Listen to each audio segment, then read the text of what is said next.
Today we are going to learn about topical herbal remedies. I did a little bit of a Q&A with you guys, so I've got some stuff queued up. Really, in your home apothecary, just one or two salves is going to work for so many things.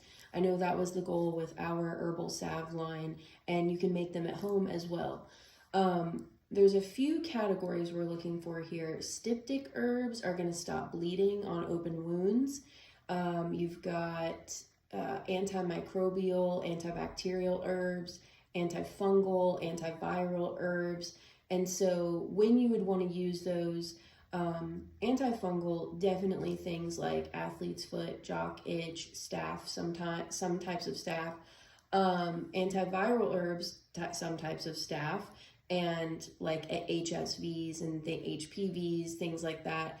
And then we've got styptic herbs, obviously open wounds, and really we want that antimicrobial, antibacterial herbs across the board here. Anytime we've got like a rash, an open wound of any kind, we don't want to be taking our fingers and oils and rubbing that in if there's not some strong antibacterial herbs.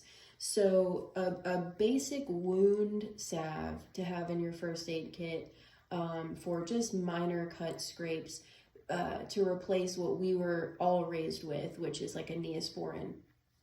You have a lot of options. I don't want to just name like 3 herbs and then you go out and get those 3 herbs, because you probably have what you need at home or could get it easily to use in other recipes. So I'm just going to throw examples out here. Yarrow. Yarrow is great because it works as both a styptic and an antibacterial.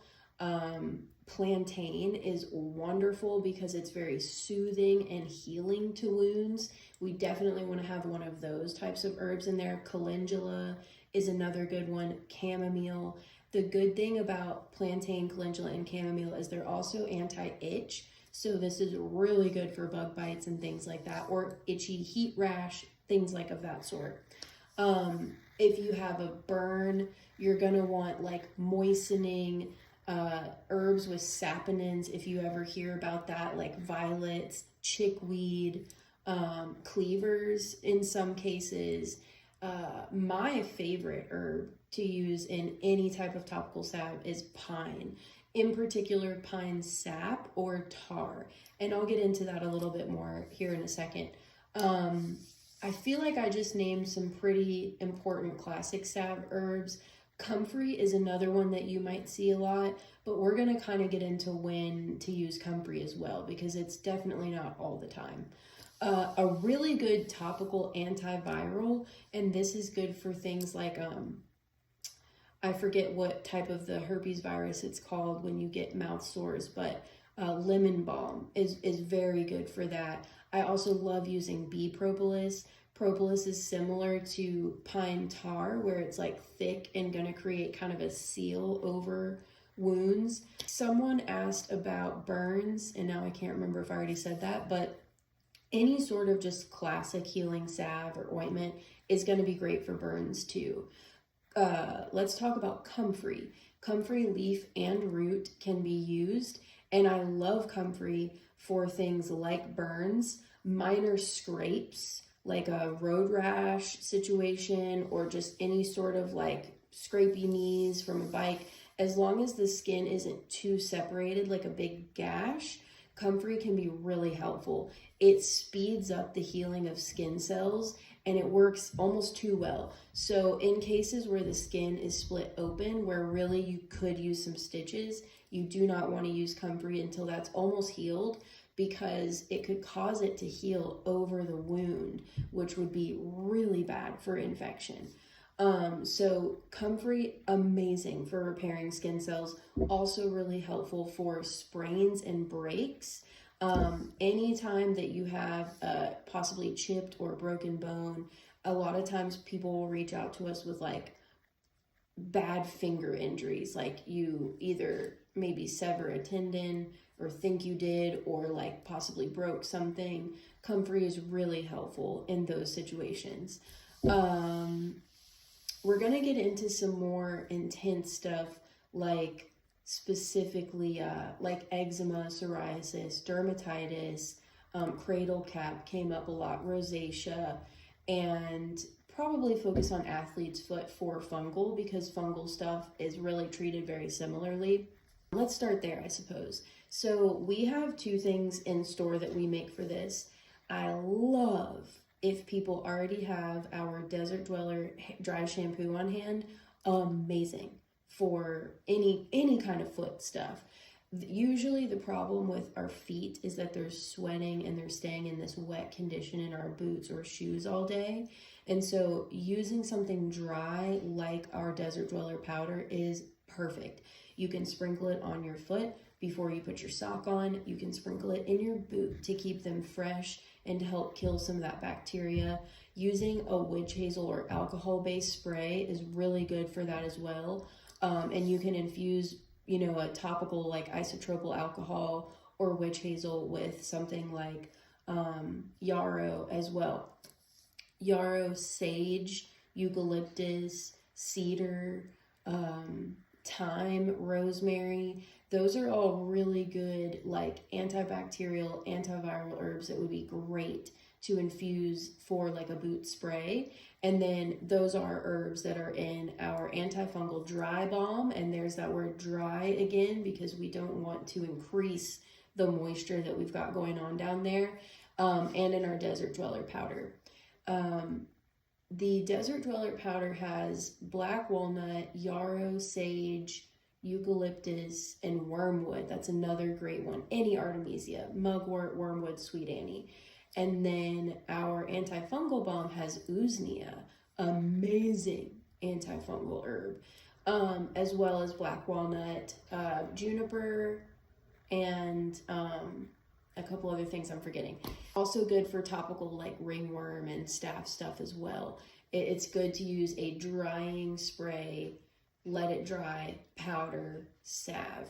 If you only have one of those things, that's fine too. This is just best case scenario. Cradle cap came up a lot, and one of my best friends dealt with this really hardcore this past year. And between her and my recommendations, she tried a lot of stuff. And calendula and like good ointments, I think she even tried a comfrey salve, helped a lot. But actually the number one thing she found that helped was squalane. I think I said that right. Squalane. And you can get squalane from a few different sources. I really like sugarcane sourced squalane. And that's something you can buy online, or you can buy a product that has it in it. If you're a mom out there dealing with cradle cap and you happen to have our blue tansy serum, that has squalane in it. I do hope to make a sort of diaper spray for the store this year that will have squalane in it, and it's something that you could use for cradle cap as well. I would love to move into eczema, because babies get this a lot, adults get this a lot. And when I'm talking about eczema, I'm also gonna bring up like psoriasis, dermatitis. To me, they are very similar. And I've done a lot of work on these topics because it's just that area that doctors, for whatever reason, one day someone said, we don't know the cause of this thing. And now everyone is satisfied with that answer, I guess. So I have had lots of loved ones in my life have psoriasis or eczema or dermatitis and tried everything with their doctors, steroid creams, antibiotics, etc. And nothing has helped for very long. They've also tried lots of herbal stuff that hasn't helped. Now, typically what you'll see online for these things, if you are Googling around natural remedies, is going to be your basic healing salve, calendula, chamomile, plantain. And that might help very minor cases, but in my experience, that's almost never been enough. Particularly with babies, you do want to try those more gentle things first, especially if it's just some light flakiness and redness. There are some more serious cases where you have scabs, oozing open wounds. I forget the word. A lot of you asked about very specific types of eczema and dermatitis, and that would be kind of what I'm talking about here, where it gets real serious really fast. You have to be very careful in those situations. Constant clean hands, never touching the oozy, scabby stuff without super clean hands. I always want to clean that area before applying a salve as well. Our wound wash or our itch spray are going to be phenomenal in this situation. If we're dealing with a baby here, our itch spray would be preferred if you have it on hand. It's also great because it helps soothe. It relieves that itch instantly. A lot of people asked about rashes after fevers, after antibiotics, a lot of histamine rashes. This same thing is going to go for those. Ideally, you have our itch spray and our itch salve on hand, and that's the perfect remedy back to back for rashes and minor eczema. We'll start there. Now I'm going to start talking about a couple salve options. We talked about the spray. That's going to be cleaning it. It soaks in and dries up really fast. That's why I love using a witch hazel base for that type of thing. Let's move into salves. Our first line of action is our itch salve. This is perfect for just normal day-to-day eczema. Nothing too crazy, no oozing, no scabs. This salve is geared towards just irritating, itchy dryness, and really good and gentle for children. Then we go up to our cooling pine tallow salve. This is our all-purpose salve, cuts, scrapes, you name it. It has got a lot of pine tar, pine sap. It has got yarrow, violet, rosemary, and maybe one thing I'm missing, plantain. And this is really great because that pine tar is incredibly antimicrobial. Personally, I believe that pine sap, really any tree resin, is the absolute #1 most antibacterial, antimicrobial, natural thing that we have. And it's something that has been used forever in that way. Cooling pine tallow balm is great for adults who are working and have eczema because you want something that's going to stay on there all day and protect the skin. Some people absolutely love our whipped tallow butter balm because it's really like thick and just soaks right in. Eczema, psoriasis loves tallow. And there's also tallow in our cooling tallow balm. And if you're at home, using that is perfect. But if you're out and about, you don't really want like a thick, greasy butter. You want something that's going to stay in place all day. And that's really what cooling pine tallow is for. Then we have our antifungal dry balm. I don't love using the dry balm for eczema because eczema is already really dry. But in some cases, it's good. And I'm going to tell you why. My theory on eczema and psoriasis is that they're very much a yeast issue, an overproduction of yeast. What really got me thinking about this was I've had so many friends change their diet, cut out gluten, sugar, etc., dairy, and no doubt it has helped because yeast. But it hasn't helped enough. It hasn't helped all the way. And then I thought about the fact that babies are often born with these things and they're getting nothing but breast milk. And yes, of course, it could have to do with what the mother is eating, but I don't personally think so. I think it is an overproduction of yeast. And I think why some people do great with topicals and some people do great with diet changes is because it can be an overproduction of yeast internally or externally. And for people who use the antifungal dry balm and it works really well for them, I truly believe all those antifungals, all those antimicrobials are helping to control the yeast topically on your skin. If you want to kind of play around with this a bit, I would get an internal tincture to help with like candida overgrowth and yeast. What that would look like for me, I would go for things like Oregon grapefruit, barberry, yellow root, berberine containing things, Japanese knotweed, Baikal skullcap root. All of those would be really, really great to help kill that yeast. Also like black walnut would be great, yarrow, wormwood, sweet annie, those are all awesome too. But you could get one of those tinctures, you could take that daily for a month and see if that helps you. And if not, then try something topical. let's see, where did I want? Oh, scalp can be really tricky. I am talking closely with a friend that has scalp psoriasis right now, and a lot of people try like switch over to our hair products and it immediately helps. It clears up like dry, flaky scalp, patches of like eczema or psoriasis. But then there are people that have very, very serious scalp psoriasis. And that's the kind where like you could get in there with a comb and just pull off chunky flakes. And that is a much more difficult situation. In that situation, I don't quite have an answer yet, but I'm currently working on one with my friend. And as interesting as it sounds, also with another friend who's using it for her dog. And so far, it's looking pretty good. And for that, I'm doing a combination of a tincture, like I just described, to help with yeast production, but we're also doing an antifungal on the scalp. What most doctors prescribe for that scalp psoriasis is a very strong antifungal. They treat it like a fungal infection.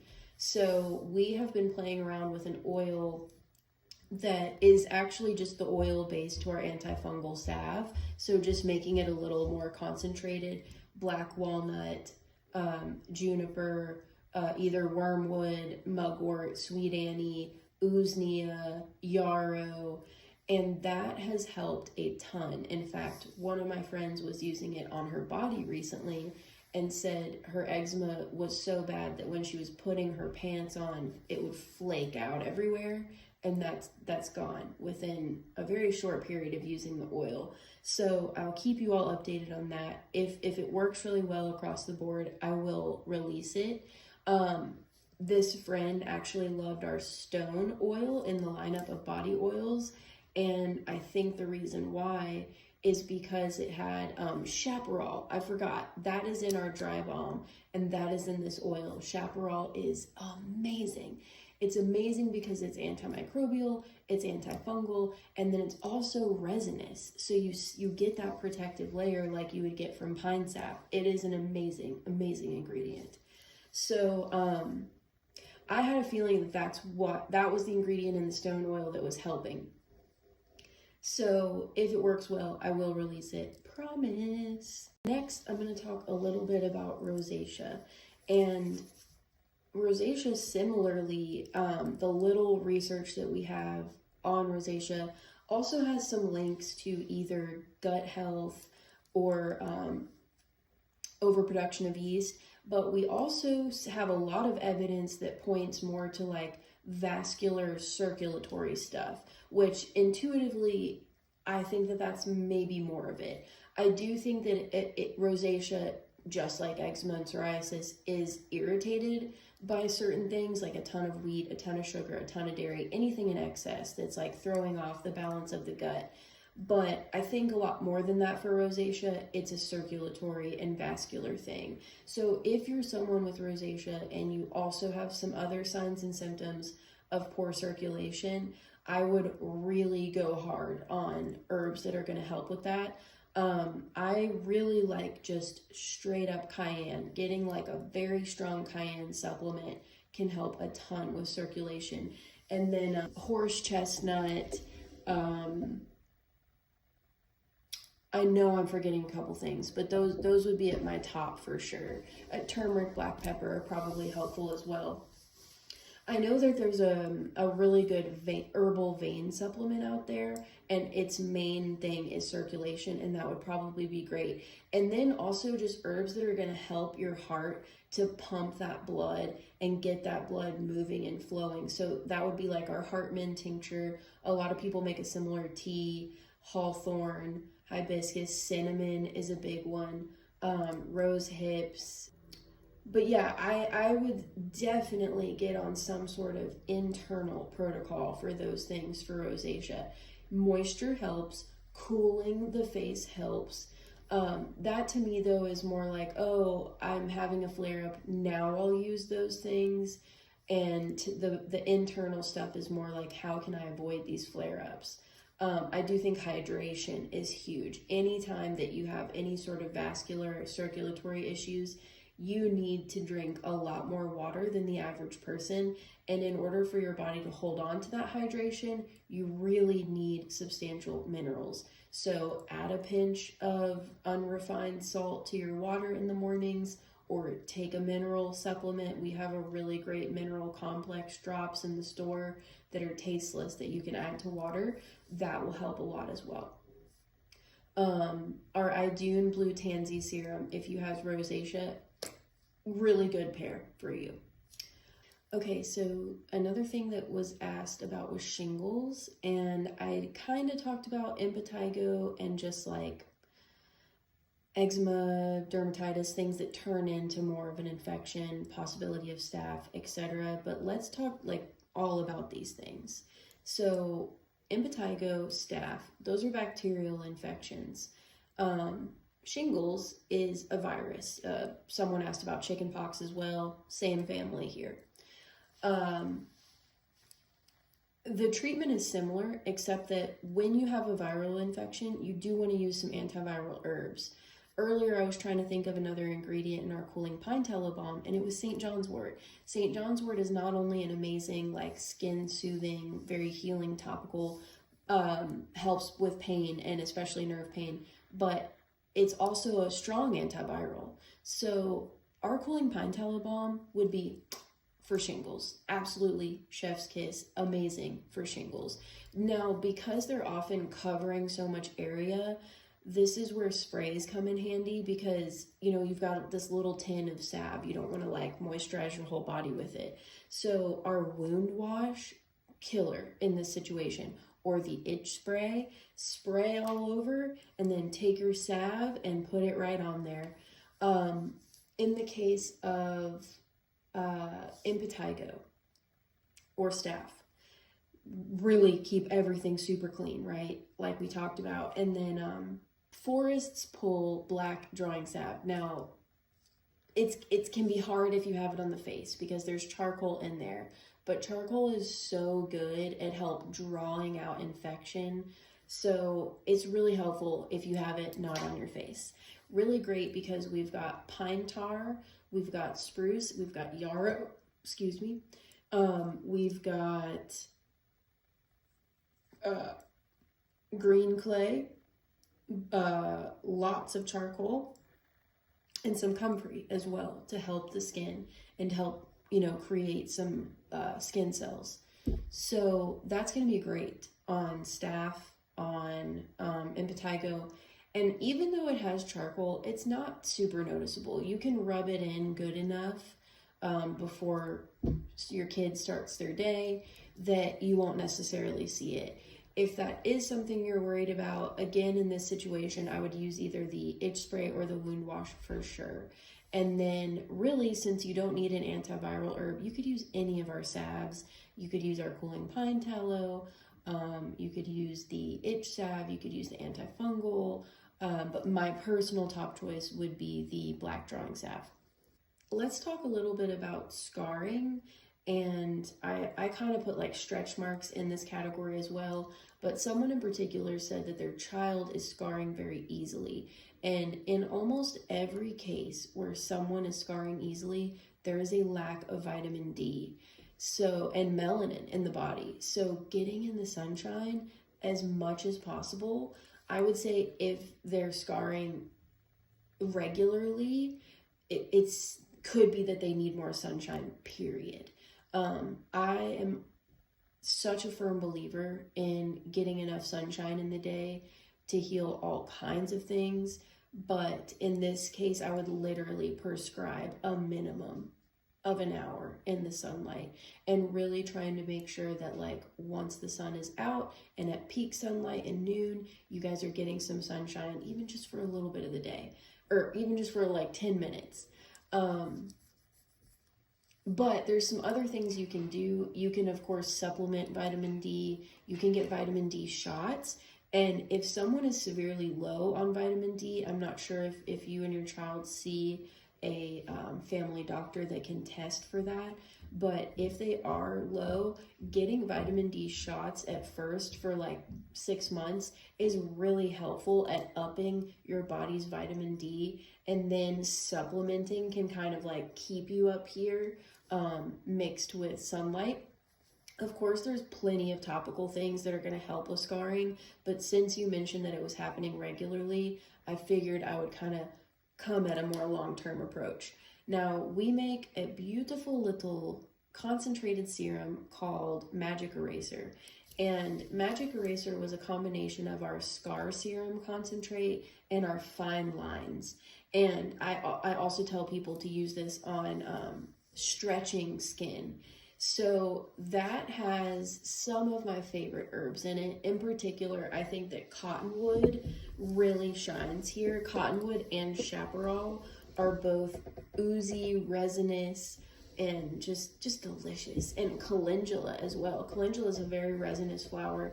This one is also going to help a lot with just not just healing and like speeding up recovery, but like strengthening the skin so that there's not this like excessive skin cell tissue buildup going on here.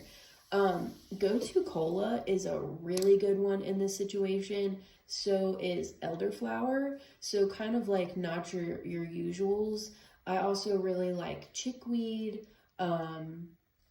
What else am I forgetting? Sea buckthorn oil is amazing. Squalane is great in this situation as well, especially for stretching skin, stretch marks. But if you don't have these things on hand, or you're not like trying to make something at home, the Magic Eraser would be great. I think that would be necessary for sure. Okay, I think I'm gonna wrap it up there. This is probably 20 minutes. We've talked about a lot of things. But thank you for your questions.